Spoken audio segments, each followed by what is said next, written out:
ఈ శుక్రవారమే హోలీ పండుగ. ఇక మనోళ్ళ సంబురాలు చిన్నగా ఉండైపోర్రి. తీర్తీర్ రంగుల కాంచెలు మొదలు పెడితే కోడిగుడ్లు, టమాటాలు, గ్రీసు, ఆఖరికి బురద సుత్తిడవకుండా పూసుకుంటారు. కెమికల్స్ కలిపిన రంగులు ఆడకం చేయొద్దని ఆఫీసర్లు పతేడు మొత్తుకుంటూనే ఉంటారు. వాళ్ళు చెప్తానే ఉంటారు, మేము ఇట్లనే ఆడతామని మనోళ్ళు రంగుల్లో మునిగి తేలుతుంటారు. కానీ ఈ ఊరోళ్ళు అట్లా కాదుల్లా. తలుగుడు తలిగిరిపో చెట్టుకు అటాలు పూలు కోస్తుంటే ఇటీళ్ళు పువ్వుల నుండే రసం గుంజుతున్నారు. అగో అడుచుడు అన్న చెట్టెక్కి మండలే ఇరుస్తున్నాడు. అవు మోదుగు పూలే.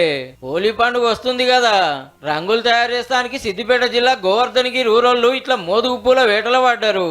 దీన్ని పువ్వు తెంపుకొని ఆరబెట్టి ఉడకబెట్టి దీన్ని హోలీ పండుగ రోజు దీన్ని సంబరాలు చేసుకుంటాం. 20 సంవత్సరాల నుండి మా తాత ముత్తాతల నుండి వచ్చిన ఆనవాయితీ ఇది. అప్పటి నుండి మేము కలర్లు అనేది వాడము, ఎందుకంటే దీనిలో ఒక ప్రత్యేకత ఉంది, దీనికి ఎలాంటి వ్యాధులు రావు. పండుగకు వారం ముందు నుంచే పువ్వులు తెచ్చుకొని ఇట్లా నీళ్ళల్లో మరగబెట్టి రంగు తయారు చేస్తారు. పండుగ పూట ఈ రంగులు తప్ప కెమికల్ కలిపిన రంగులు అస్సలు ఆడకం చేయరట. తాత ముత్తాతల నుంచి సాంప్రదాయబద్ధంగా వస్తున్నాయి. మేము కలర్లు పెట్టి ఆడం మూల్ని ఈ పువ్వుని తీసుకుపోయి పువ్వుతో రంగులు తయారు చేసి అందరి మీద చల్లి రంగులు పోసుకొని అది చేస్తాం. ఈ రోజుల్లో కెమికల్ అది వస్తా అంటే అది పనిచేయదని మేము గత 20-30 సంవత్సరాల నుంచి ఇదే రసాయనాన్ని వాడుకుంటూ పూలు కోసుడే మొదలు రసం పీలుస్తున్నారు అందరు కూడా.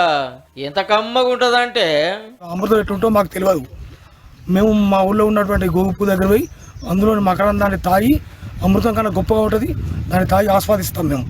నిన్ని అల్టి సంది కాదు, తాత ముత్తాతల నుంచి ఇదే కథ. ఇక హోలీ పండుగ అనగానే గుర్తొచ్చేది జాజిరాట. పండుగ ముందు 9 వద్దులు మా సంబరంగా ఆడుకుంటారు పోరలు పెద్దలు. మాపటిలి కాగానే ఊర్ల పంట ఎక్కువ ఆడుతుంటారు పోరలు.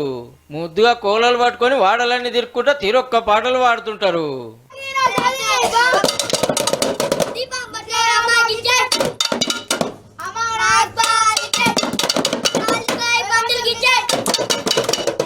వారే వా, కోలలతో జాజిరి ఎవరైనా ఆడతారు. సప్పులతో ఆడితే ఓ రేంజ్ ఉంటుంది అనుకున్నారో ఏమో. బుడ్డోళ్ళంతా సప్పుళ్ళు పెనం మీద దరువులు వేసుకుంటూ జాజిరి ఆడుతున్నారు.